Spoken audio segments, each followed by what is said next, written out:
The Bank of Canada will announce its next interest rate decision on Wednesday morning. People in the real estate market will be watching closely, among others. Many analysts are expecting another rate cut. That could ultimately mean lower mortgage rates for people looking to get into the market and a potential boost for sellers in what is currently a buyer's market. Glen Hopkins is a realtor and YouTuber with Macdonald Realty in Surrey and joins us now for a look at the market. Glen, thanks for being here. We're in a buyer's market in many parts of Greater Vancouver, the first long stretch in a number of years. What are you telling buyers and sellers right now?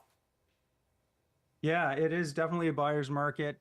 It's different on both sides of the coin. For sellers, I'm talking to sellers, I'm asking them to be realistic and try and make data-driven decisions.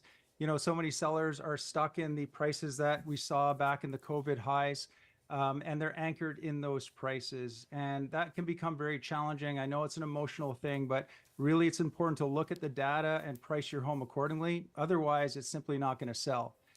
Right now, there's approximately only 10% of the homes selling in any given month. So it's very key that you look at the data. Only 10%? How does that compare to other years? Well, I mean, every month fluctuates slightly, but we're definitely in a strong buyer's market. For the last 7 months straight, we've seen the prices be declining. Inventory is at a 10-year high.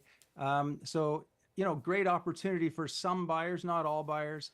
And this is part of the challenge that we're seeing is a standoff between a lot of buyers and sellers. Sellers, again, they've got those, their eyes set on what their neighbors might have sold for, you know, 1-2 years ago. And they're thinking they can sell for the same price. And sadly, that's just not the case for them. Buyers on the flip side, they're very savvy today. They understand that they have a lot to choose from, and they're just going to bypass those homes that are overpriced.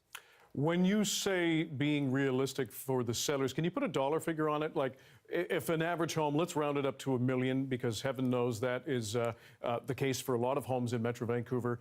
And if they want to, you know, what's their range there? Yeah, a range, it's interesting, and it's different for every unique property type and every individual home, frankly. But one thing that I try and advise clients is to be careful not to chase the market down. And that's a phrase that you commonly hear real estate agents use. And essentially, for an example purpose, let's just say a seller feels that their home is worth $1 million in today's market. And they're basing that on yesterday's price, when in reality, the data is telling us it's worth closer to $900,000. But they want to list it and just try, right? Well, we all know it's just going to sit there and collect dust. It's basically going to lose any momentum. Buyers are not interested. They're not even going to go look at it, right? And so what'll happen, it'll sit there for a month or two, and then eventually the seller's going to say, okay, I'm willing to lower my price to that $900,000 based on what the comp said when we originally listed my home. The challenge, however, is that at this point, 2 to 3 months later, the market very well may have dipped even further. And again, it's been declining for 7 months straight. So when they're ready to finally list it at 900,000, say in this example, it may only be worth $850,000. And so they've already lost $50,000 right out of the gate.